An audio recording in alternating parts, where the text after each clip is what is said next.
precisarão estar presentes, sendo representados pelo sindicato de sua categoria.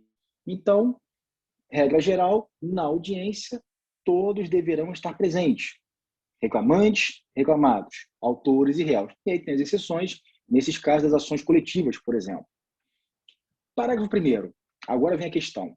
No processo de trabalho, discute-se muito no momento da audiência quem pode estar representando, por exemplo, a empresa em juízo. Tem que ser o empregado, tem que ser algum empregado que tenha uma função de gestão. Teoricamente, você entende que o representante da empresa seria um sócio, seria um diretor, seria um encarregado, ou alguém que tivesse uma função de confiança. Aquelas funções que você estudar lá em Direito do Trabalho, funções aquelas que, inclusive, não tinham a necessidade, por exemplo, do controle de frequência. Lembram disso? Aquelas funções que dispensavam o controle de frequência, artigo 62 da CLT, enfim. Mas não é assim a realidade do processo de trabalho na audiência. Na audiência, segundo o parágrafo 1º do artigo 843, temos aqui: é facultado ao empregador fazer-se substituir pelo gerente ou qualquer outro preposto que tenha conhecimento do fato e cujas declarações obrigarão o proponente. Bom, o que diz aqui? Que o empregador ele tem essa opção, é facultado a ele substituir a sua presença, que é obrigatória enquanto réu no processo trabalhista, por exemplo, mas encaminhar um gerente ou qualquer outro preposto, que antes da reforma trabalhista, lá de 2017, você tinha apenas a condição de enviar empregado. Deveria comprovar o vínculo empregatício para poder, em audiência, funcionar como preposto, representante do réu. Bom, nesse caso, tem o gerente, os cargos diretivos, né, ou qualquer outro preposto, desde que tenha conhecimento do fato. Porque o preposto, ele no seu depoimento pessoal, ele não está declarando pela pessoa que ele é, mas sim pela pessoa que ele representa, que é o réu, a empregadora, a empresa, enfim. Então, é obrigatório que ele tenha o quê? Conhecimento do fato, possível, vamos falar daqui a pouco sobre isso. Se no depoimento ele não conseguir descrever aquela situação fática, a empresa pode ser punida face o quê? Esse não conhecimento dos fatos lá que originaram supostamente esse imbróglio judicial. Bom, e as declarações obrigarão o proponente, ainda que não seja a pessoa do administrador da empresa, do sócio gerente da empresa, significa que tudo aquilo que o preposto vier a falar em juízo, ele fala no nome da empresa. Ah, Rodrigo, mas a empresa nomeou assim, o auxiliar de serviços gerais para comparecer à audiência como preposto, na qualidade de preposto. E por isso, o juiz do trabalho não pode entender que a declaração do preposto representa a declaração da empresa. Pode sim, segundo aqui o parágrafo 1º do artigo 843 da nossa CLT. Agora, no caso do empregado, parágrafo 2º, se por doença ou qualquer outro motivo poderoso, é um termo engraçado, né?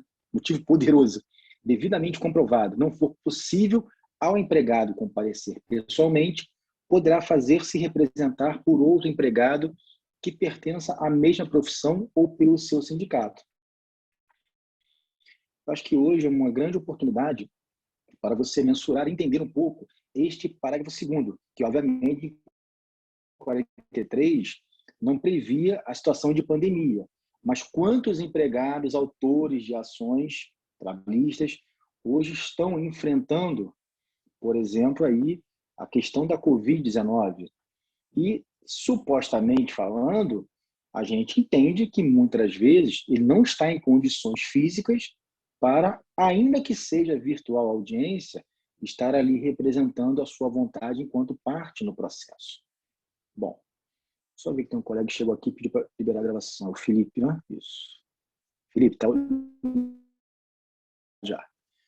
Bom, e aí vem a questão que nós falamos anteriormente sobre o preposto da empresa, que eu já adiantei que antes da reforma trabalhista de 2007, você não tinha essa obrigatoriedade de ser empregado da empresa. E aí, nós temos o parágrafo 143, que foi incluído pela reforma trabalhista, pela lei 13.467 de 2017, que diz: o preposto a que se refere o parágrafo 1º deste artigo não precisa ser empregado da parte reclamada. Isso foi uma grande inovação. Vou mencionar por quê. Muitas vezes eu participei de audiências trabalhistas enquanto advogado autor, principalmente no início da minha carreira enquanto advogado. Da metade até os dias atuais, eu tenho feito muito mais, quase 90%, de oportunidades de contestações, defesa e resposta do réu. Mas, muitas das vezes, um dos questionamentos que eu fazia enquanto advogado de autor naquelas audiências era se o preposto ali, que supostamente estava representando a empresa, a pessoa jurídica, na qualidade de reclamado, muitas vezes ele não tinha comprovação do vínculo empregatício. E o que eu fazia? Eu sempre suscitava, no início da audiência, este questionamento sobre a pessoa que estava ali representando a empresa ou o empregador. Inclusive, suscitava essa dúvida e pedia que o juiz obrigasse aquele representante indicado para a empresa a comprovar o quê? A sua vinculação trabalhista para com aquela parte processual. E muitas vezes não era empregado com carteira assinada. Às vezes era um prestador de serviço ou um trabalhador de confiança que não tinha carteira assinada, e aí o juiz verificando que não havia esse vínculo, o que ele fazia? Ele declarava ausência do réu em audiência e aplicava, como falei daqui a pouco, a revelia e a própria pena de confissão. Enfim, isso foi exaurido após a Lei 13 de 2017, a nossa famosa reforma trabalhista, que tirou essa obrigatoriedade da empresa enviar um preposto que tenha necessidade de comprovação do vínculo empregatício, restando tão somente a possibilidade de indicação de qualquer pessoa, desde que tenha conhecimento do fato, conforme o parágrafo 1º aqui do artigo 843 da nossa CLT. Então, isso aí foi realmente um grande divisor de águas. Eu faço aqui menção que muitas vezes aconteceu assim, quando as audiências eram presenciais, né, e principalmente os processos eram físicos trabalhistas, antes lá de 29 de janeiro de 2013, foi quando iniciaram os procedimentos eletrônicos no processo de trabalho, você tinha tudo em papel. E aí você já, antes da audiência, você muitas vezes já tinha lá a oportunidade de ver durante ali o início da audiência, que era o momento, como faço isso também hoje, era o momento que a contestação era juntada, e o juiz lhe passava um período aí de alguns minutos para você analisar e impugnar os documentos da defesa. Ali você já é diretamente em quem é o preposto, porque a empresa, quando envia um representante para uma audiência, que seja empregado ou não, aqui já temos essa mensuração, ele tem que fazer uma carta de preposto. E a carta de preposto diz que aquela parte, no caso o ré, ela está passando poderes para representação com parte daquele processo, chamada carta de preposto ou carta de preposição. E a gente olhava logo a carta de preposição e muitas das vezes o que acontecia? Essa carta de preposição era assinada pelo advogado da empresa e ele nomeava como preposto o próprio estagiário. Eu me lembro de várias audiências que eu fiz, eu conseguia a revelia do réu, porque o advogado da empresa levava o próprio estagiário dele do escritório para ser preposto. E aí, então, quando a gente suscitava no início da audiência, o juiz verificava a ausência da parte e dava a revelia com a consequente pena de confissão, quanto aos fatos, não quanto ao direito que deveria ser analisado e objeto, vamos dizer assim, de uma busca maior pela vingança. mas é só mesmo para fins de conhecimento. Isso acabou. Já fez isso, Cristiano? Perfeito, né? Dá certo. Depois, com a reforma trabalhista, eu acho que foi até uma questão legislativa muito prudente, porque evita do empregador, muitas das vezes, enviar pessoas de longe, ter custo, qualquer pessoa, salva do primeiro do 843, que diz lá, que tenha conhecimento do fato. Não pode o preposto lá indicado pelo réu, pela empresa, pelo empregador, sentar na sala de audiência e declarar, olha, não sei de nada. Se falar isso, é a confissão na própria audiência. Bom, e sobre a questão do não comparecimento na audiência? Estamos falando aqui, primeiramente, da obrigação das partes de estarem na audiência na qualidade de reclamante ou de reclamado, seja ou até mesmo como representante, vamos ver o caso do sindicato. Mas e quando acontece esse fato do não comparecimento? Quando o autor não comparece à audiência trabalhista, o que acontece? Olha o texto da nossa CLT. Eu vou demonstrar a vocês que ele é muito diferente do Código de Processo Civil. Vamos lá. Artigo 844. O não comparecimento do reclamante à audiência importa o arquivamento da reclamação. E o não comparecimento do reclamado importa revelia, além da confissão, quanto à matéria fato. Vamos por partes. Se o reclamante, autor da ação, não comparecer à audiência, ainda que ele tenha juntado corretamente os seus documentos, ainda que ele tenha distribuído corretamente sua petição inicial e ela tenha sido deferida conforme o 840 e o 319, 50 CLT, e 319 do CPC, conjugados. E ainda mais aquele ato, né, 92 de 2008 do TRT, que trazia nome da mãe, data de nascimento, enfim, número do PIS, PASEP, PNIT, aqueles requisitos necessários para que a petição inicial fosse deferida. Ainda assim, se ele faltar, ou melhor, faltasse, ou vier a faltar na audiência trabalhista, o juiz determina o arquivamento daquela reclamação trabalhista. O que seria o arquivamento desta reclamação trabalhista? Seria a extinção do processo sem julgamento de mérito, ou seja, Código de Processo Civil, artigo 485 do CPC. É uma sentença terminativa. Esse termo, arquivamento da reclamação, não se confunde no processo civil, por exemplo, quando arquiva-se o processo, muitas vezes, por falta de andamento, e depois a parte pode pagar aquela guia de recolhimento e desarquivar o processo. Aqui o termo arquivamento, ele unicamente, exclusivamente, se traduz em sentença terminativa, que extingue o processo, mas não faz resolução de mérito. Bom, isso é quando o autor falta audiência. Bom, e o não comparecimento do reclamado importa na revelia, além da confissão quanto à matéria de fato. Bom, vamos com calma. O fato do réu não comparecer na audiência não significa dizer que tudo aquilo que o autor pede na sua petição inicial não.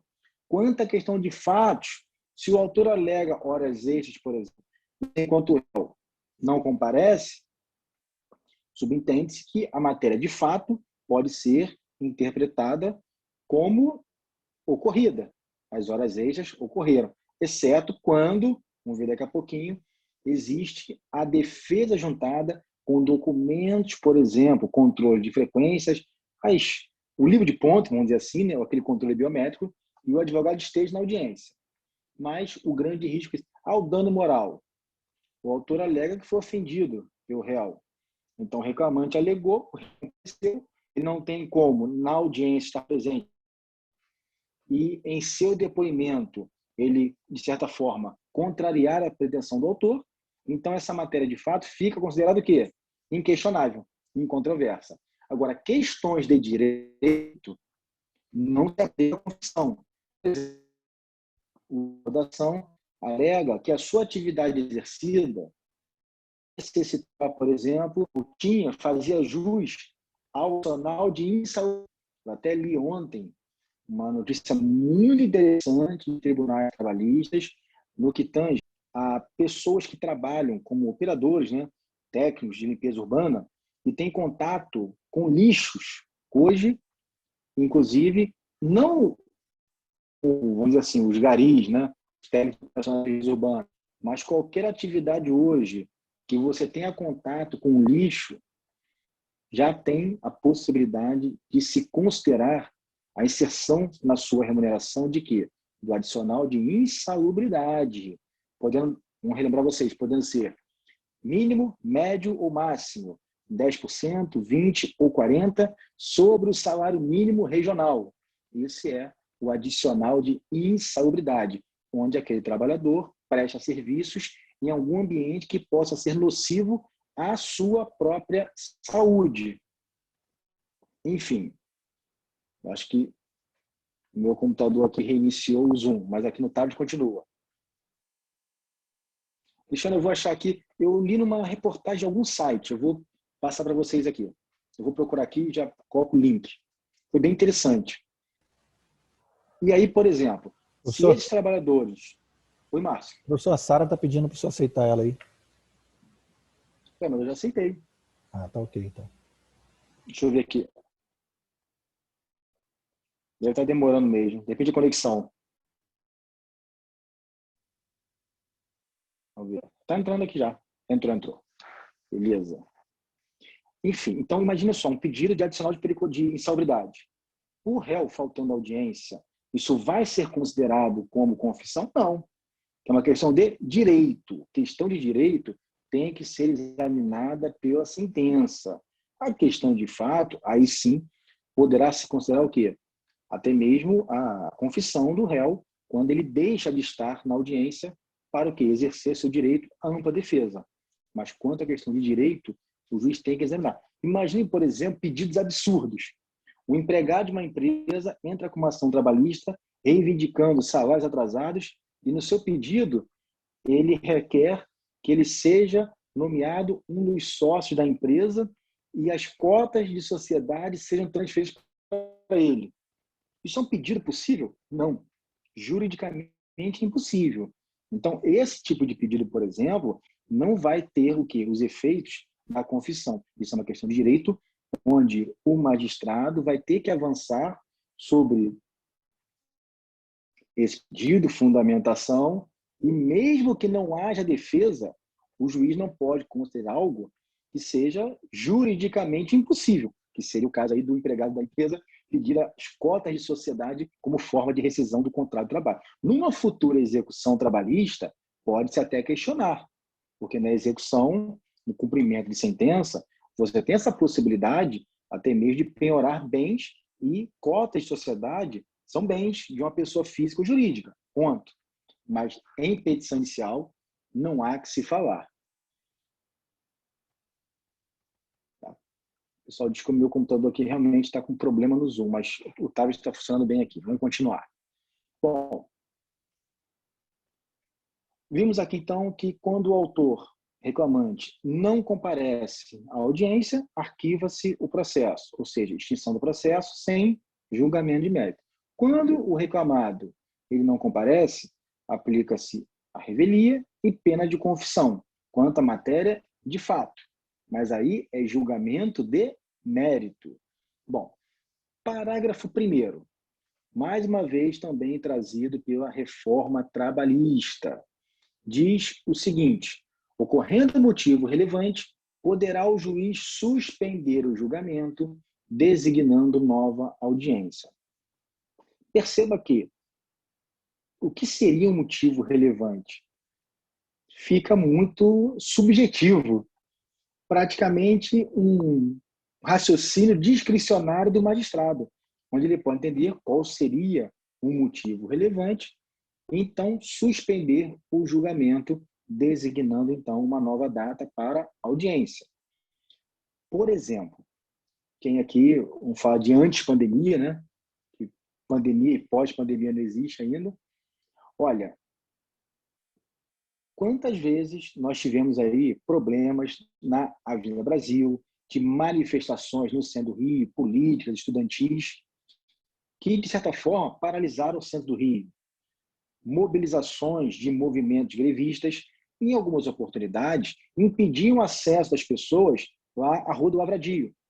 Rua do Lavradio, número 132, onde fica localizado o quê? A Justiça do Trabalho quanto à sua primeira instância. E eu já participei de audiência na qualidade de réu, representando o réu como advogado, em que o autor não chegou, mas o juiz, com muito bom senso, ele tinha o conhecimento de que havia um problema no centro do Rio e ali, próximo à Lapa, de trânsito, de manifestação, e ele entendeu por bem não arquivar o processo, pela ausência do autor e seu advogado. Estavam indo juntos, inclusive. Eles ficaram presos lá no meio da manifestação, ninguém podia passar, e o juiz, então, o que fez? Suspendeu aquele julgamento e designou uma nova data. Ou seja, é mais ou menos aí um exemplo que esse parágrafo 1º do artigo 844 traz para a gente aqui na audiência trabalhista. Agora, professor, ele pode passar você para o último da fila, na lista da audiência, naquela listagem? Tipo assim, você sabe que ele já está chegando. Não, em 10 minutos ele está lá.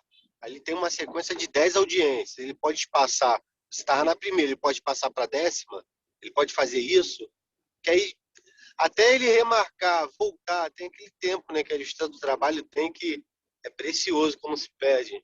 Então ele pode fazer, você pode pedir essa troca naquele momento? Sim, então vamos lá. O termo técnico utilizado para esse tipo de ato chama-se inversão de pauta. Muito comum.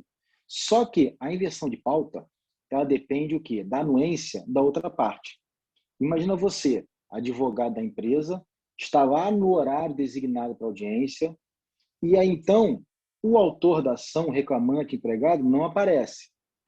Mas o advogado liga para o outro advogado: doutor, eu estou aqui, vou atrasar, mas eu vou chegar. Você, na qualidade de advogado da empresa, você não é obrigado a requerer ao juiz, por exemplo, que ele inverta a pauta, ou seja, deixe essa audiência para o final ou para mais algumas na frente. Quando a parte chegar, eu aviso Vossa Excelência e pode nos chamar. Isso é uma negociação, é uma cordialidade entre os advogados. Claro, confesso que eu já fiz isso, olha, dezenas de vezes. É natural. Hoje você ajuda um colega, amanhã ele te ajuda, mas não é obrigatório. O juiz não pode impor aquela parte que estava ali no horário designado para audiência, que ele aguarde e inverta-se a pauta. Isso é, na verdade, precisa da anuência da parte que está ali presente. Mas é muito comum acontecer, tá? Não tenha dúvida disso.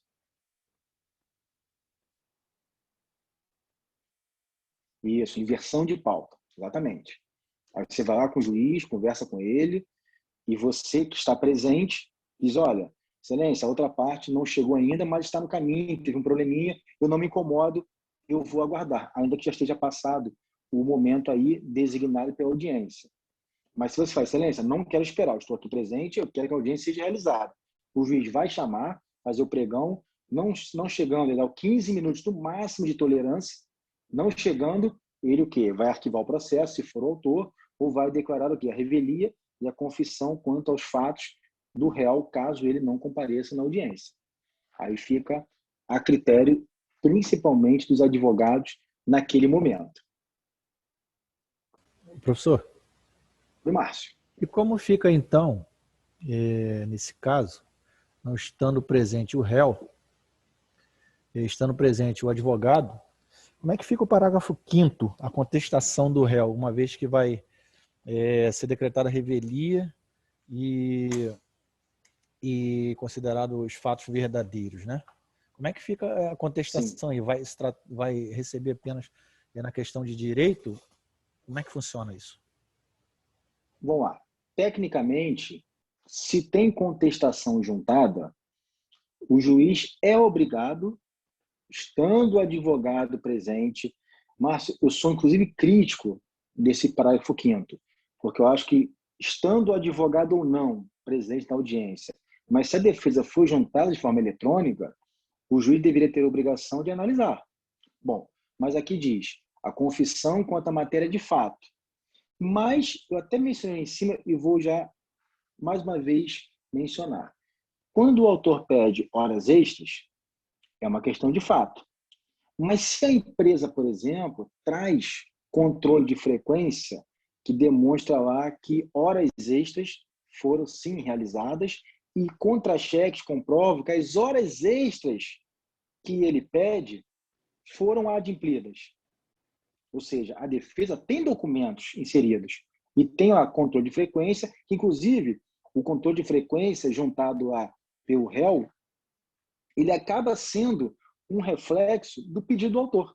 Mas o autor também mas o réu também apresenta os contra-cheques, os olerites, que comprovam lá aquelas rúbricas, adicional de horas extras, no mês de fevereiro de 2019. Então, lá, 18 horas extras. Qual o pedido do autor? Ele diz lá que em fevereiro de 2019 ele fez 18 horas. Então, nisso, Márcio, se a defesa estiver juntada com documentos, o juiz é obrigado a julgar. Agora, a questão fática. O autor alega que foi ofendido pelo empregador ou pelo gerente no pátio da empresa. Isso vai ser comprometido. Por mais que a defesa esteja alegando que uma negativa de fato, por exemplo, a defesa direta, lembra? Do 373, inciso 1 do CPC, onde a prova compete ao autor, mas o autor está na audiência. E o réu está? Não está. Aí o autor depõe dizendo que foi ofendido no meio do pátio, perante os colegas. E onde está o réu? Aí sim entra a confissão fática. Mas o que tiver de documentação e for questão de direito, ainda que oriundo de fato, que no caso é hora extra, o juiz tem que observar e tem que analisar.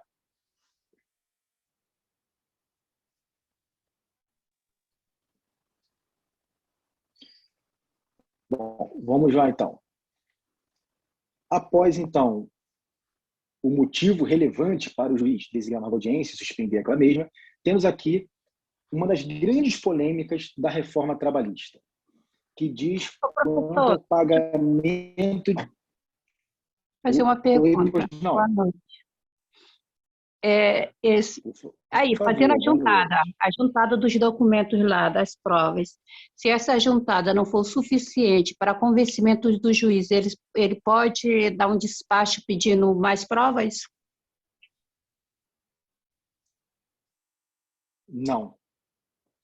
A não ser que seja fato superveniente, porque as provas no processo de trabalho, para o réu, exclusivamente, elas deverão ser o quê? Juntadas com a sua contestação.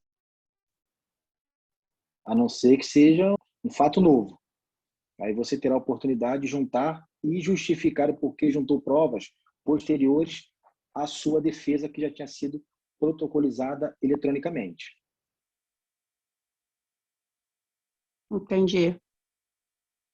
Tá bom? Obrigada. Nada. Professor. O Cristiano está aqui, levantou a mão? Ou diga. Sim, levantei, mas deixa o amigo aí falar primeiro. Vamos lá. Professor, boa noite, sou eu, Fabiano. Aconteceu noite, isso aí com a minha esposa. Ela entrou em uma ação, né, na justiça, alegando algumas coisas que a empresa não dava, hora extra e algumas outras coisas. Aí, no caso, na petição inicial, o advogado ele vai anexar os contra-cheques, né? E, no caso, ele vai alegar, como o senhor já tinha falado, que ela não tem a folha de ponto para provar isso aí. Na petição inicial, ele vai informar isso aí, a empresa que vai ter que fazer a prova, como o senhor tinha dito, né? A empresa que vai ter que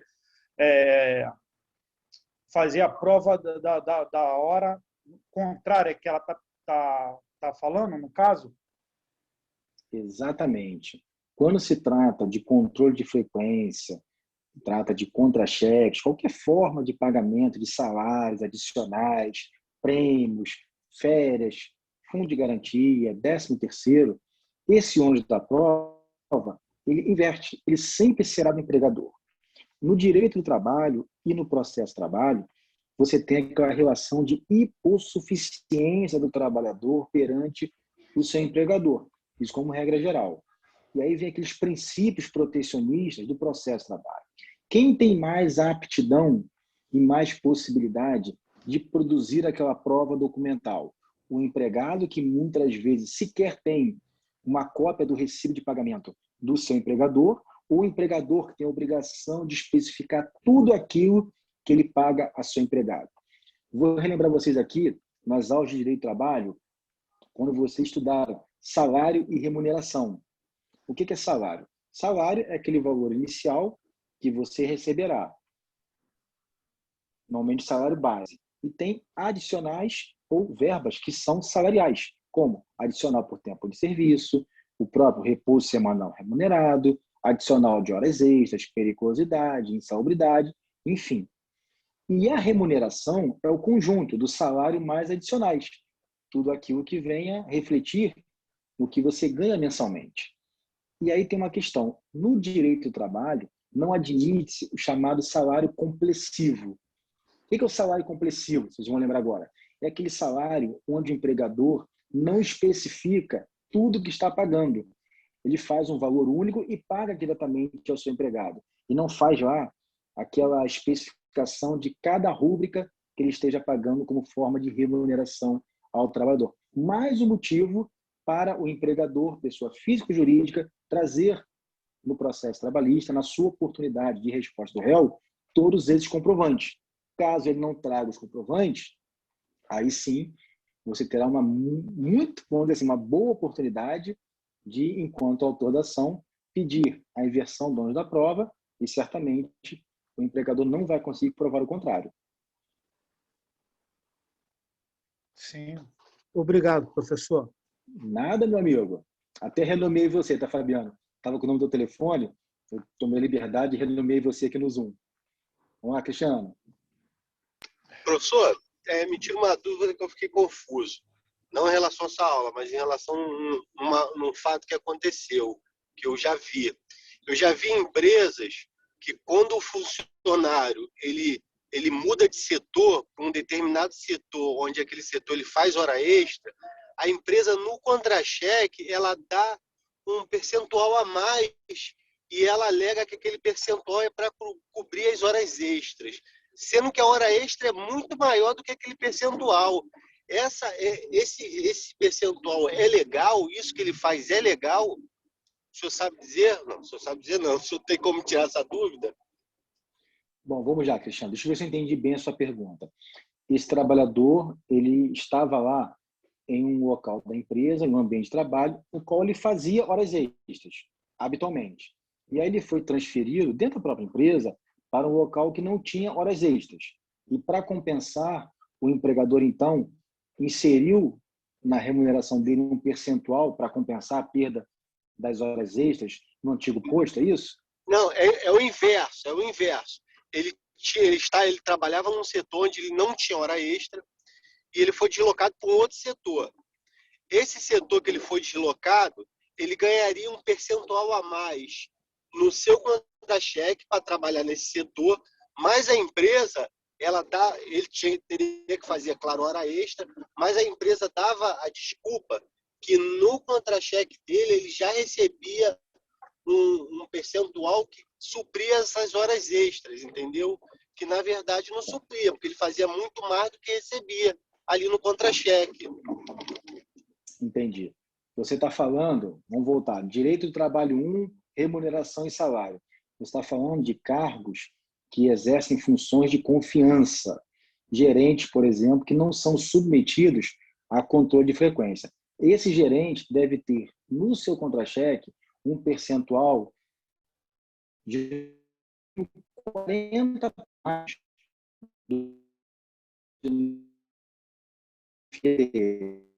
quando você insere no contra-cheque de um gerente de um setor 40%, do que um auxiliar administrativo, que é subordinado a esse gerente, isso é legal. E esse gerente não tem horas extras. Esses 40% sobre o salário normal dos subordinados do gerente, eles justificam, sim, não ter horas extras. Isso é legal. Ah, entendi. Então, esse tipo de prática ele não tem nada a ver com a hora extra. Não, não tem. Beleza, obrigado. Porque aí você enquadra esse funcionário, esse empregado, numa função que não tem controle de jornada, lá do artigo 62 da CLT. Beleza? Beleza. Show, vamos lá. E aí, voltando aqui, a questão das custas. Uma grande polêmica trazida e até hoje muito criticada reforma trabalhista. Na hipótese de ausência do reclamante, parágrafo 2º do artigo 844, este será condenado ao pagamento das custas calculadas na forma do artigo 789 desta consolidação, 2% por causa. Ainda que, olha só, ainda que beneficiário da justiça gratuita, em 1060 de 50, que foi revogada pelo novo Código de Processo Civil, lá no artigo 98. Salvo se comprovar no prazo de 15 dias que a ausência ocorreu por motivo legalmente justificável. Olha só. Antes da reforma trabalhista, muitos autores de ações trabalhistas faziam lá pedidos absurdos e quando chegava próximo da audiência, muitas vezes já tinham feito um acordo com a empresa e nem queriam mais ir na audiência. É natural que antes de uma audiência trabalhista, o advogado réu faça contato com o advogado autor, que já tenha o nome nos autos, já tem o telefone, endereço para procurá-lo, e já faça um acordo antes mesmo da audiência. Sendo que esse acordo tem que ser homologado pelo juízo. E aí, então, muitas vezes, o reclamante sequer comparecia, ou até mesmo, percebendo que a sua demanda era uma aventura, ele não comparecia.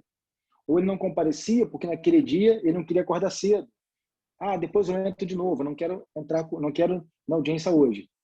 E era muito comum extinguir o processo trabalhista sem julgamento de mérito, por arquivamento, por ausência do reclamante, e nada acontecer. Ou seja, o reclamante não tinha nenhuma punição, ele entrava novamente e depois tinha mais 2 oportunidades, né? São 3 no máximo, na quarta ocorre a perempção, e ficava, vamos dizer assim, uma bagunça. A reforma trabalhista trouxe aí uma rédea e disse o seguinte: ainda que sob o benefício da gratuidade da justiça, se faltar de forma injustificada a audiência o reclamante, ele será condenado sim na medida de custas judiciais em 2% sobre o valor da causa, exceto quando ele comprovar em até 15 dias úteis algum motivo justificável, razoável para a sua ausência. Por exemplo, ele estava indo de trem para o centro do Rio, o trem teve um problema de atraso, descarrilhou, ou na Vinda Brasil teve um problema de engarrafamento, de acidente, não chegou, ou ele tem um problema de saúde, ele é médico, estado médico. Uma vez eu tive um problema com um cliente, era autor da ação, e no dia da audiência eu descobri que na madrugada ele veio a falecer. Eu cheguei na audiência e cadê meu cliente? Ele não apareceu. Foi quando, então, a viúva me ligou: doutor, fulano faleceu essa noite.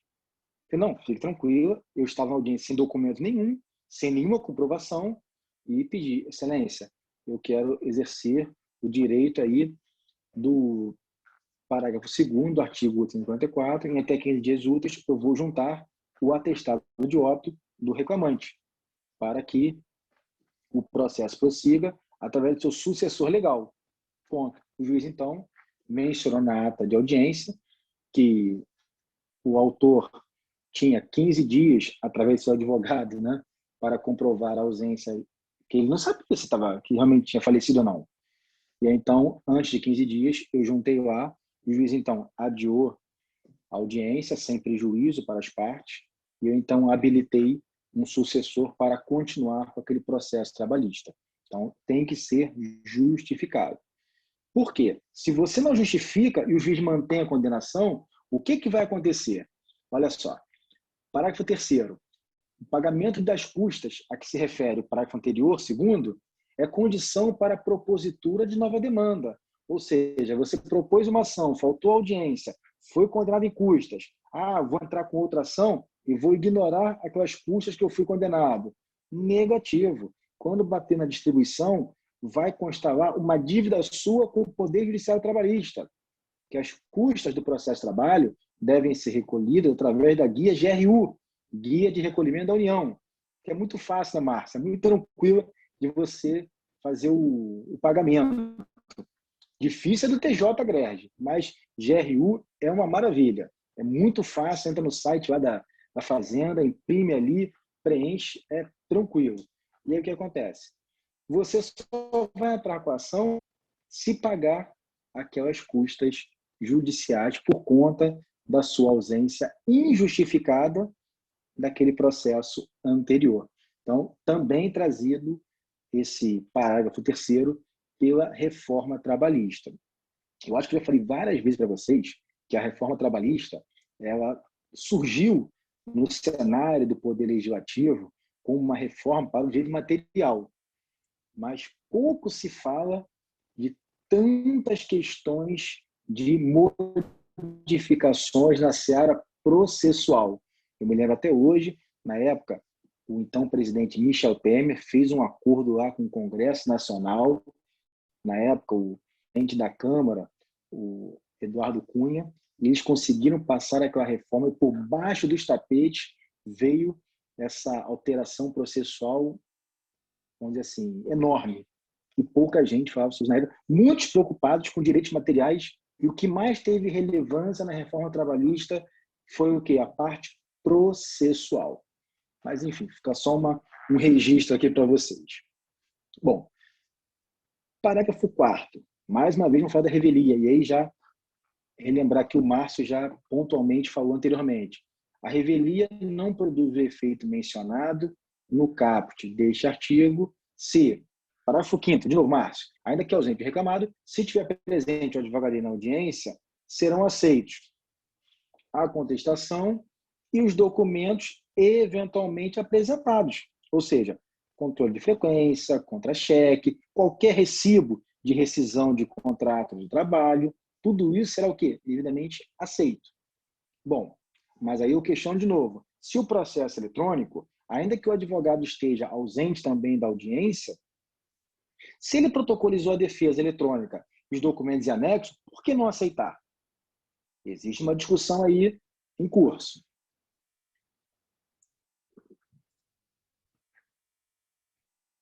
Um colega entrando aqui. Bom, agora voltando aqui. Inciso 1 do parágrafo 4º. Havendo pluralidade de reclamados, algum deles contestar a ação. Lembra aqueles casos de terceirização que vocês estudaram em Direito do Trabalho? Súmula 331 do Tribunal Superior do Trabalho. Terceirização, uma empresa tomadora de serviços contrata uma prestadora de serviços que fornece um empregado que fica à disposição da tomadora. Esse empregado nada recebe e ele ingressa com uma ação trabalhista com um polo passivo em litisconsórcio, ou seja, 2 réus. O prestador de serviço, que ele tem um vínculo direto, trabalhista, e o tomador, porque ele fica à disposição. Estamos falando de um processo com 2 réus. O primeiro, réu diretamente vinculado a ele no contrato de emprego, e o segundo réu na chamada responsabilidade subsidiária, ou se for um grupo econômico. Vamos dar um exemplo aqui, Rede Globo. Rede Globo, Sport TV, Globo News, GNT, Multishow, não pertence a um grupo econômico, Globo Participações? O trabalhador do Sport TV, se for dispensado, ele pode ingressar com uma ação contra todo o grupo da Rede Globo ou somente contra o Sport TV? Contra todos, porque trata-se de um grupo econômico onde muitos profissionais são aproveitados em vários canais pertencentes à Globo Participações. Aí é responsabilidade solidária, qualquer um. Na terceirização é subsidiária. Quando exaurir perante quem você tem o vínculo, o tomador responde na forma subsidiária, conforme a súmula 331 do nosso Tribunal Superior do Trabalho. Enfim, imagine que a empresa prestadora de serviços, que você tem um vínculo direto, devidamente citada, regularmente citada, citação válida. Não compareceu à audiência, não juntou a defesa eletrônica e sequer documentos. Mas o tomador de serviço, o condomínio, por exemplo, ele juntou defesa, juntou documentos e está presente. Haverá a revelia? Não. Não haverá, porque pode ser que documentos juntados pela segunda reclamada, no caso é o condomínio, nesse exemplo, possam trazer, vamos dizer assim, motivos de fato e de direitos, inclusive com a própria audiência realizada, depoimento das partes, para impugnar as pretensões do autor. Então, também foi trazido aqui pela reforma trabalhista, antes da reforma, aplicava-se a revelia diretamente a uma das empresas e a outra não, e era um pouco, vamos dizer assim, contraditório, porque se a segunda é subsidiária, condena a primeira.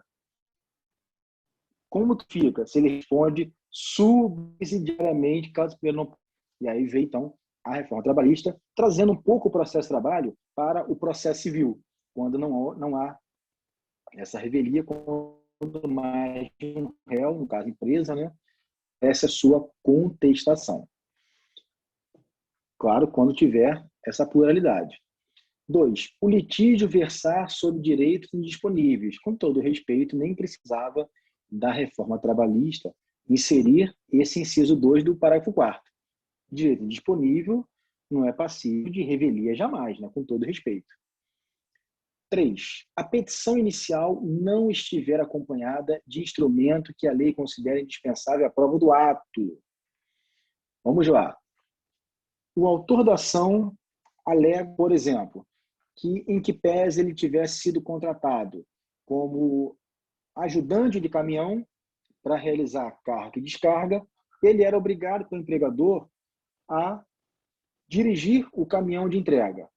Um exemplo.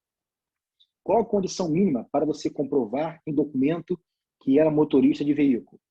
A carteira de habilitação. Se você não traz sua carteira de habilitação, como que o juiz do processo, ainda que a parte reclamada não compareça à audiência, que não entregue a sua defesa, como que o juiz do processo pode condenar o réu a reconhecer o seu vínculo e a sua função como motorista se você não apresenta os requisitos mínimos de um motorista? Outro exemplo. Eu trabalho no escritório de advocacia e eu sou usado como advogado. Aí eu entro com a ação pedindo as diferenças salariais de advogado, mas eu não tenho a inscrição na OAB. Eu estou declarando, então, que exerço ilegalmente uma profissão? Isso é crime.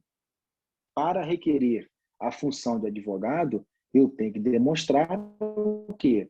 Que eu tenho a minha inscrição devidamente regular na Ordem dos Advogados do Brasil. Ou seja, a inicial tem que trazer o quê? Instrumentos que a lei considere indispensável à prova do ato, ou então não haverá o quê? Revelia, conforme lá o parágrafo 4º. Inciso 4 do parágrafo 4º. As alegações de fato formuladas pelo reclamante forem inverossímeis ou estiverem em contradição com prova constante dos autos. Aquela petição que as declarações do autor estejam completamente contraditórias. Ele alega, por exemplo, que tinha horas extras nos finais de semana, mas alega que trabalhava de segunda a sexta. A própria petição dele se equivoca. A própria petição se contradiz. Então, não há que se falar em revelia nesses casos. Bom, continuando aqui, temos aqui o comparecimento com testemunhas.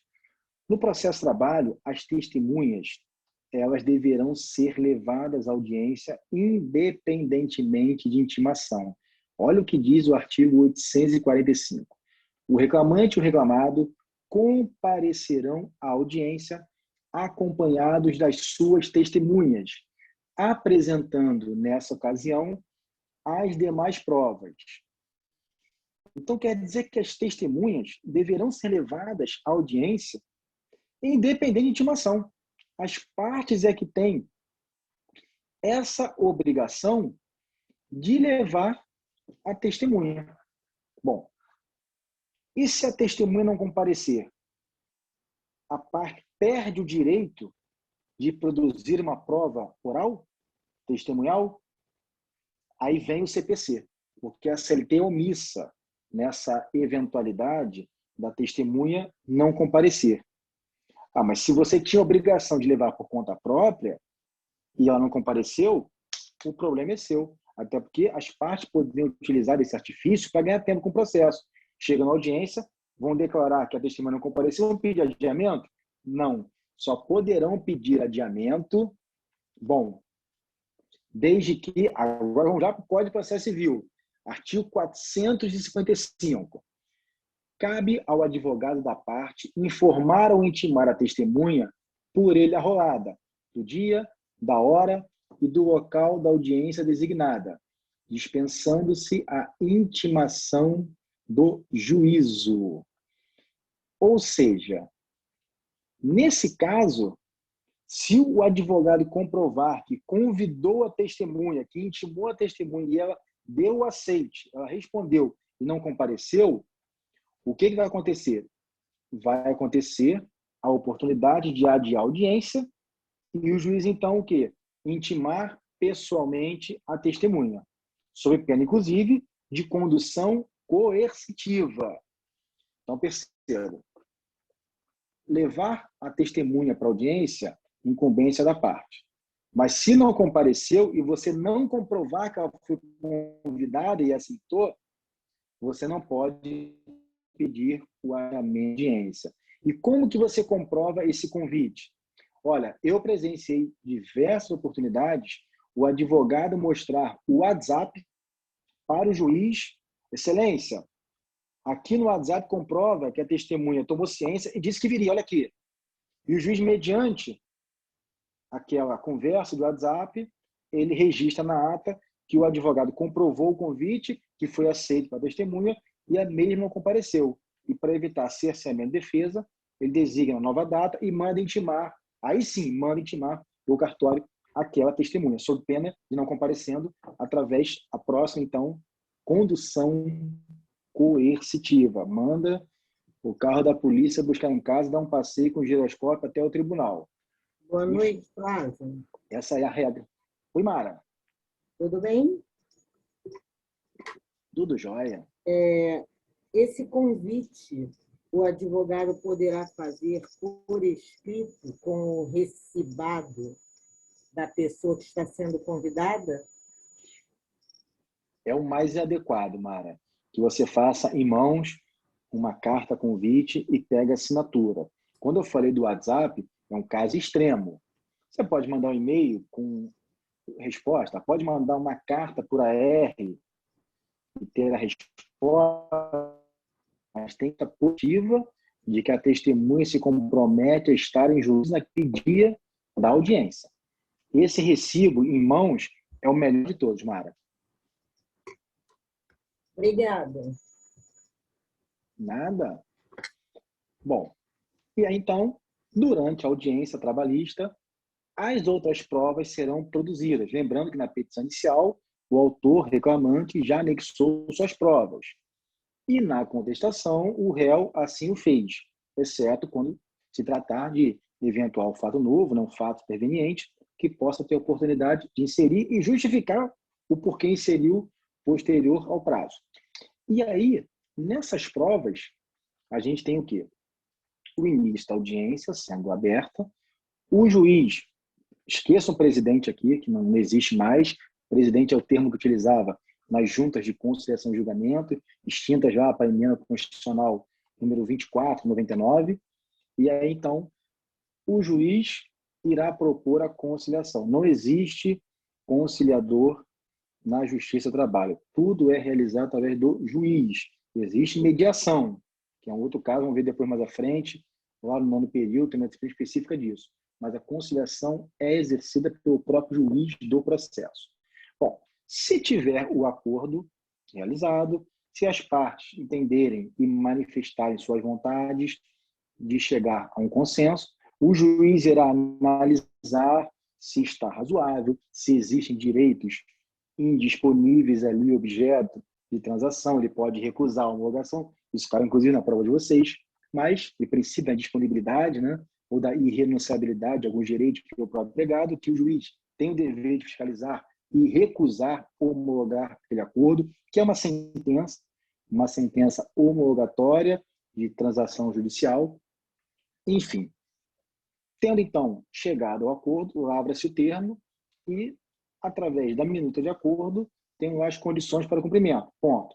Não tendo o acordo, o juiz então irá prosseguir com a instrução. Mas lembrando, o acordo, aqui no parágrafo 2º, diz o seguinte: entre as condições a que se refere o parágrafo anterior, poderá ser estabelecida a de ficar a parte ré que não cumprir o acordo obrigada a satisfazer integralmente o pedido ou pagar uma indenização convencionada, sem prejuízo do cumprimento do acordo.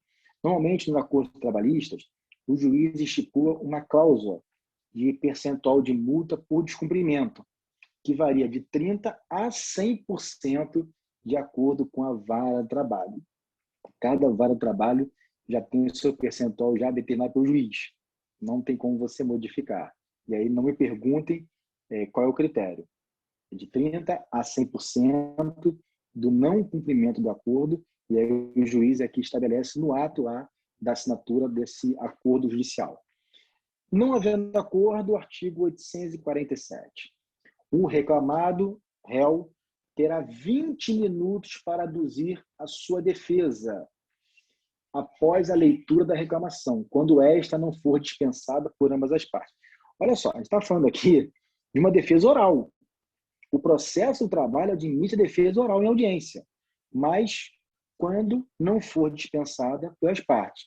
As partes dispensam leitura de petição inicial e 20 minutos para o réu aduzir sua defesa. Hoje é tudo eletrônico, com todo respeito. Aí vem o parágrafo único inserido pela reforma trabalhista. A parte poderá apresentar defesa escrita pelo sistema de processo judicial eletrônico até a audiência. Qual é o prazo para apresentar a defesa? Até a audiência. Quando começa a audiência? Ela vai começar segunda-feira, dia 17, às 9 horas da manhã. Qual é o prazo que eu tenho? Antes do início da audiência. A lei do processo eletrônico, é 2006, ela fala em até 1 hora antes da audiência. Porém, a CLT traz aqui, com a reforma trabalhista, que é de 2017, que diz até a audiência. Então, eu posso entender que, antes de iniciar a audiência, se eu já juntei minha contestação, ela tem que ser aceita. E assim é o que acontece na prática. Eu já juntei contestação faltando 5 minutos para a audiência. Um processo que vai, aqui usa-se o termo interrogar os litigantes, mas é um termo errado, é colher, tomar o depoimento, interrogar é do processo penal, não é do processo trabalho. E aí, então, após o depoimento das partes, autor e réu, eles poderão se ausentar da audiência, prosseguindo a instrução através dos seus advogados tão somente, porque a palavra deles finda ali. E aí, após depoimento do autor e do réu, as testemunhas serão ouvidas. E no caso de perícia, se tiverem peritos, eles serão ouvidos também posteriores às testemunhas. E a audiência sempre será contínua. A regra geral do processo trabalhista é que a audiência seja una, ou seja, é a concentração de todos os atos em uma única audiência, conciliação, instrução e julgamento. Mas, se o juiz entender que, por algum motivo, essa audiência não possa ter a sua realização plena, ele pode suspender e marcar uma nova data para ela continuar, independente de nova notificação, onde as partes estão ausentes e já saem dali o quê? Devidamente intimadas para a próxima data designada pelo juiz. Mas vamos lá. Se a audiência toda foi realizada, terminar a instrução, depoimento do autor, depoimento do réu, testemunhas, peritos, se houver, o que irá acontecer? Após as testemunhas serem ouvidas e os peritos, se for o caso, poderão as partes aduzir razões finais. O que são razões finais? Os advogados pedem, excelência, eu quero aduzir razões finais. E o juiz concede 10 minutos para cada parte, através de seu advogado. Lembrando, a parte pode ter ido embora. O advogado ficou lá. Em 10 minutos, o que acontecerá? O advogado do autor e do réu, em sequência, né? Prazo de 10 minutos que sejam sequentes, ele terá a oportunidade de se manifestar. E o que são razões finais? É um momento imprescindível da audiência trabalhista. Um momento pelo qual o advogado, muitas vezes, demonstra seu talento. Exemplo, vamos imaginar que o advogado autor esteja pedindo horas extras, eventualmente por trabalhos após as 20 horas da noite. E no depoimento do autor, ele crava exatamente que trabalhava além de 8 horas da noite e saía 10. A testemunha trazida por ele declara que o autor saía 8h30 da noite. Ele alega 10 horas. A testemunha, nervosa, falou para o juiz ali, em depoimento, sendo inquirida, que saía 8h30, junto com o reclamante. Nesse momento das razões finais, eu faço uso da palavra e digo, excelência, queria consignar que o autor da ação, em seu depoimento, que corrobora a sua petição inicial, decante saía da sua jornada de trabalho às 20 horas e 30 minutos. Portanto, quero registrar isso na ata de audiência, nesse momento, em razões finais. O que significa isso? Eu tive a oportunidade de mostrar ao juiz que existe uma incoerência da petição inicial com o depoimento do autor e a testemunha que ele trouxe. E aí o juiz vai se ver, com certeza, encurralado pelas razões finais, e elas também serão objeto de apreciação onde? Na sentença de mérito futura. Então, esse seria o grande momento das razões finais.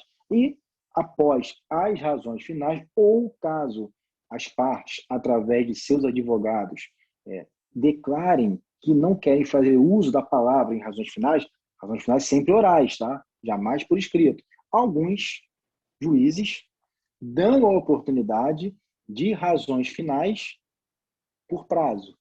Mas isso é uma questão atípica.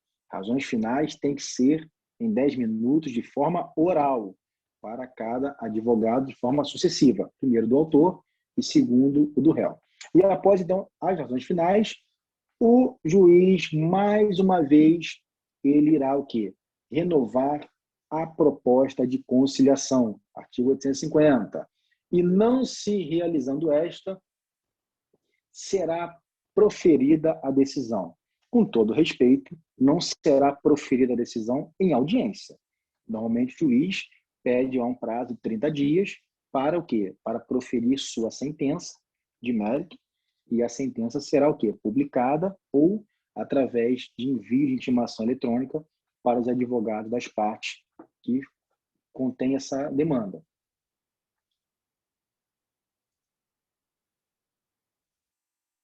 Bom, no mais, então, após a nossa ata e decisão, as partes, então, os litigantes serão notificados, né, os reclamantes, reclamados, serão notificados pelo seu representante, ou na própria audiência, ou através de publicação em diário oficial ou intimação eletrônica, e aí correrá o prazo o quê? Para eventual recurso, que será objeto aí da nossa próxima aula na semana que vem.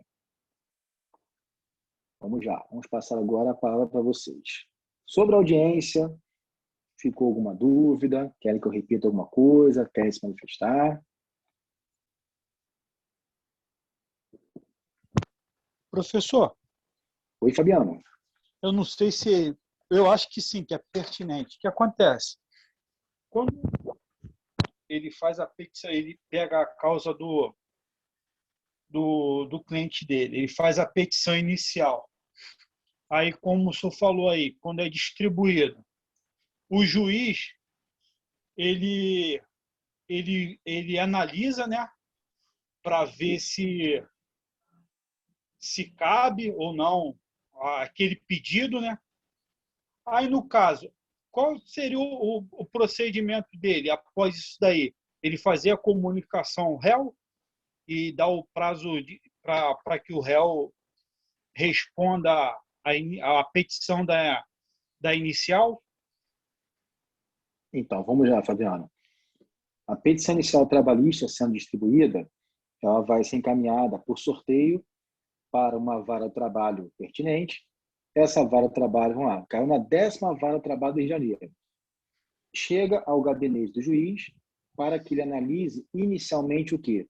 Se a petição inicial será deferida, se ela preenche os requisitos da petição inicial. Sendo deferida, formalmente ela está correta, ele vai o quê? Determinar a expedição do mandado de citação para o réu.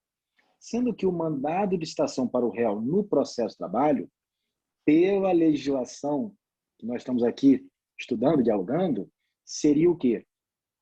A audiência, o prazo limite para o réu juntar sua defesa. Esse é o prazo do processo de trabalho. E aí, vou mais além. Mas e se a audiência for marcada daqui a um mês? Beleza. E se for marcada daqui a 8 meses? Não importa. O prazo do réu é o dia da audiência. Só que na pandemia agora, o processo trabalhista tem criado algumas anomalias. Por exemplo, nós temos aí várias oportunidades em que o juiz defere a petição inicial do autor e cita o réu para juntar sua defesa em até 15 dias úteis. Não tem o menor sentido, mas estão fazendo isso. Estão atropelando a lei do processo de trabalho prevista na CLT e aplicando o Código de Processo Civil, como se o autor da ação trabalhista estivesse fazendo a petição inicial do processo civil e declarando que não pretendia fazer uso da possibilidade de mediação. Então, isso vai dar muita confusão ainda. Tem juízes aplicando revelia quando o réu trabalhista não junta a defesa em 15 dias, e esse réu trabalhista está utilizando o recurso ordinário, que é o recurso cabível, na próxima aula, para modificar e anular essa sentença, uma vez que ela vai contra o procedimento do processo de trabalho. Não se aplica solidariamente o processo civil, aplica de forma suplementar. Na ausência da norma processual trabalhista, aplicar-se-á, conforme o artigo 15 do CPC e 769 da CLT, aplicar-se-á o processo civil de forma subsidiária, suplementar. Então, Fabiano, após o deferimento da petição inicial, o processo de trabalho exige que o juiz, através do mandado de citação, ele faça o quê? Dê ciência ao réu para que ele apresente a sua defesa até o dia da audiência. Foi o que o senhor falou aí, professor. Teve colega da minha esposa que entrou na justiça contra a empresa e marcaram a audiência. O da minha esposa já chegou na empresa e já, como que se diz, intimando o réu para que desse a resposta. Foi mais rápido do que outros que tinham colocado anteriormente, entendeu? Aí minha esposa, sim. pode isso? Eu falei, pô, não sei não, amor. Não estudei isso, vou estudar isso ainda. Mas o dela foi mais rápido do que outros colegas tinham colocado meses anteriormente. O dela foi mais rápido.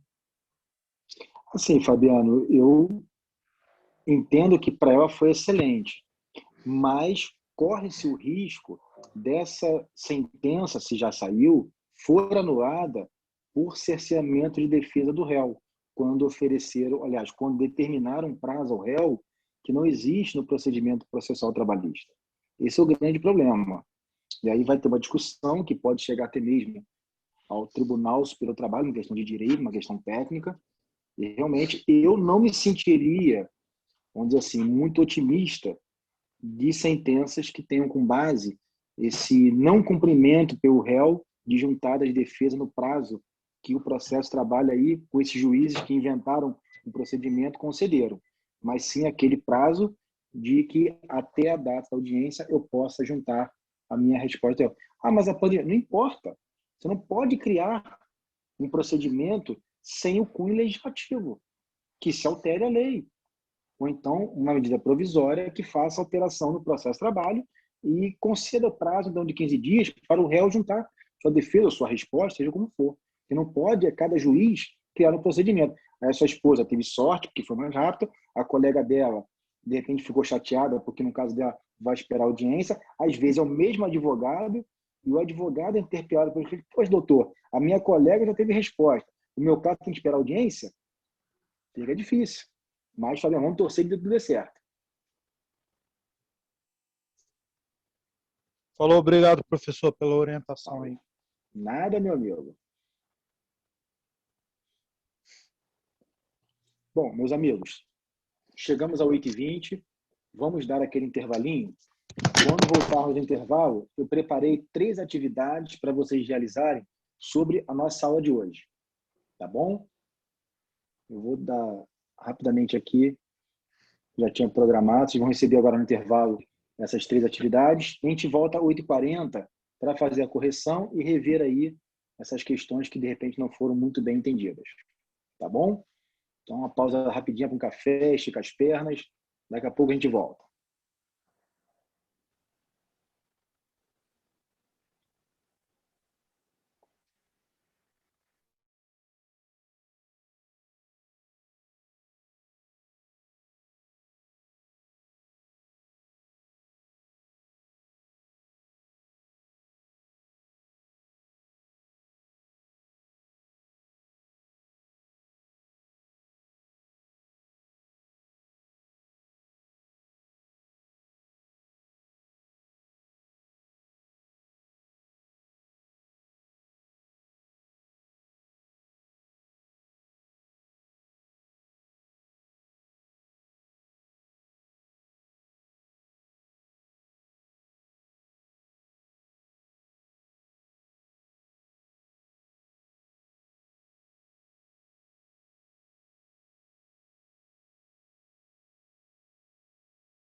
Bom, vamos lá. Estou vendo que vocês todos receberam já as 3 atividades.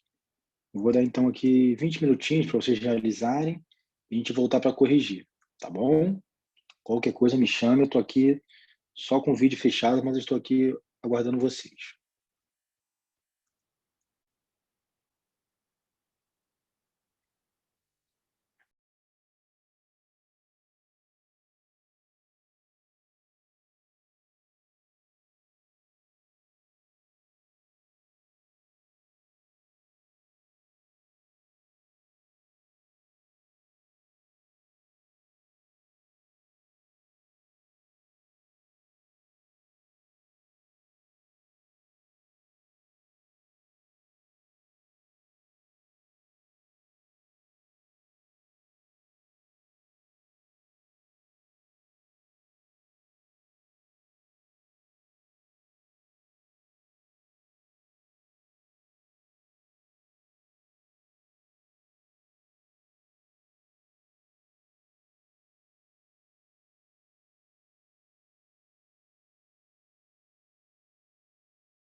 sentença terminativa, conforme o artigo 485 do CPC também nos traz. A primeira opção está correta. Segunda opção. A ausência da reclamada importará na decretação da revelia, com a confissão acerca da matéria de fato. Exatamente. Questão de direito não entra na confissão. A revelia se traduz na ausência da reclamada, do réu, em comparecer à audiência e, sendo, então, aplicada a pena de confissão quanto à matéria fática arguída pelo autor em sua petição inicial. Também está correta, é a parte final do artigo 844.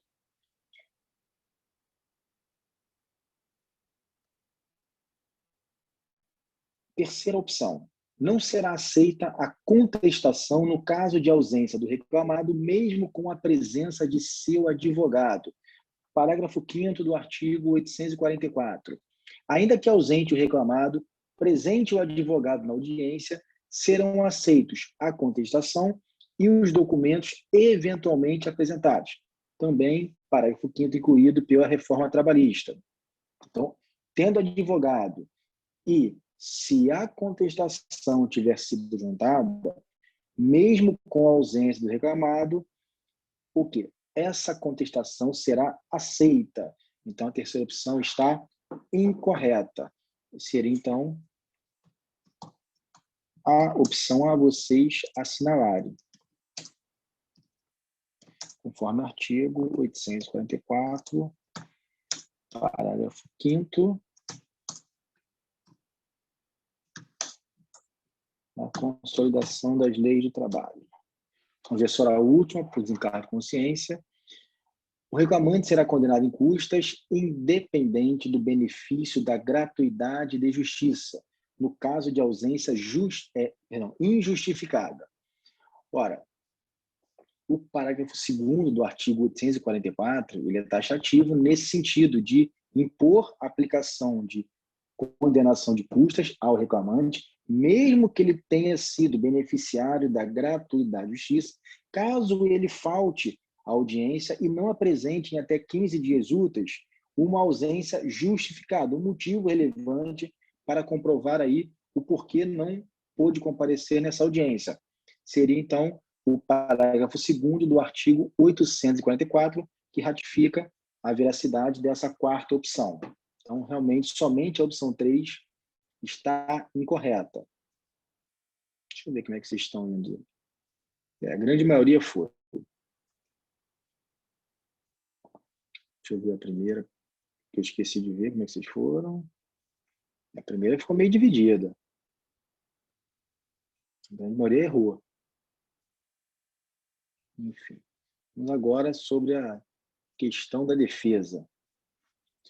Quanto à apresentação da defesa e produção de provas em audiência. Vamos lá. Como é que funcionaria, então, essa apresentação de defesa, a produção de provas de audiência? Lembrando que a defesa deverá ser apresentada até a audiência. Esse é o propósito da reclamação trabalhista, do procedimento no processo do trabalho, para fins de juntada de defesa. Então, o prazo para a defesa no processo do trabalho será o quê? O momento da audiência. Vamos lá.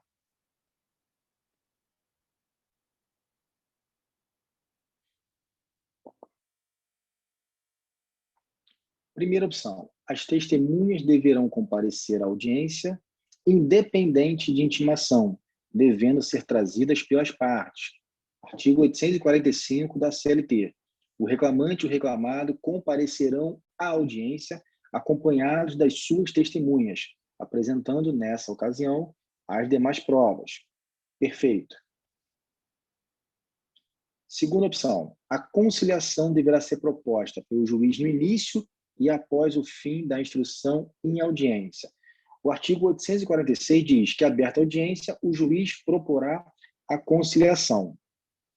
E o artigo 850 diz que, terminada a instrução, o juiz renovará a proposta de conciliação. Então, de fato, acontece essa obrigação do magistrado que conduz a audiência, tentar a conciliação no início e após o fim da instrução em audiência.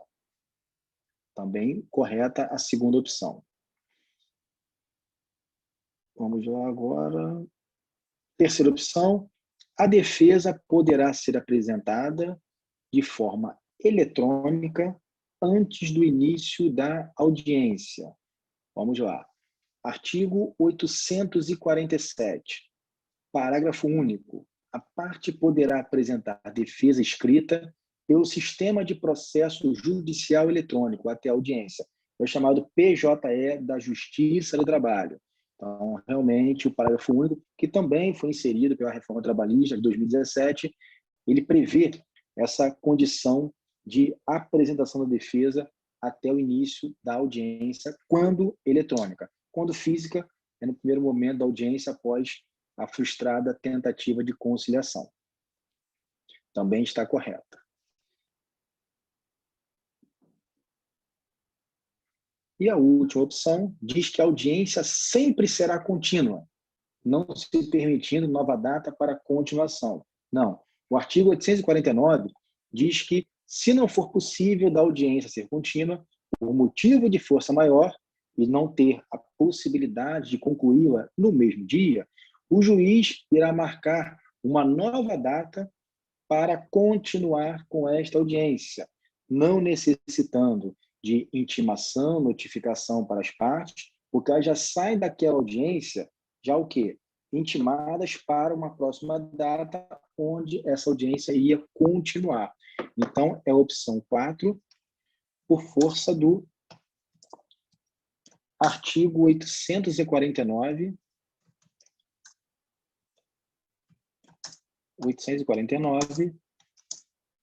da CLT, que seria a resposta correta. Vamos ver como é que vocês foram. Essa grande maioria esmagadora foi na certa. Só a primeira que realmente vocês ficaram muito na dúvida. No mais, a turma foi bem aí no final. Bom, vamos lá, meus amigos. Sobre audiência, o comparecimento. Gabaritou, Renan? Show de bola. Vimos aí do comparecimento, da aplicação do arquivamento, extinção do processo sem julgamento de mérito, quando o autor falta. Vimos aí a aplicação da revelia, no caso da empresa, do reclamado, que deixa de comparecer à audiência, a revelia e a confissão fática, mas jamais quanto à confissão de direito. Lembrando que o juiz deve sempre se ater aos documentos juntados pela defesa, inclusive quando o advogado está presente, a defesa foi juntada. Enfim, dúvidas, deixar claro para vocês, quem pretender se manifestar, ou ficou alguma coisa mal compreendido, por favor. Alguém se habilita? Tudo ok? É de bom tamanho, professor. Beleza, Rosa. Tranquilo. Sexta-feira à noite, todo mundo já cansado, né, Rosa? Faz parte. Semana intensa. Eita. Bom, então, meus amigos, vou me despedir de vocês, desejando aí um excelente final de semana, de descanso, de lazer, com todos os cuidados e precauções sanitárias possíveis. Fiquem com Deus, forte abraço e até a próxima, até semana que vem. Boa noite, professor. Até semana que vem, boa noite e bom final de semana. Um abraço. Boa noite aí, professor. Tenha um bom final de semana aí para o professor e para todos aí. Igualmente, meus amigos. Tchau, tchau. Até semana que vem. Um abraço.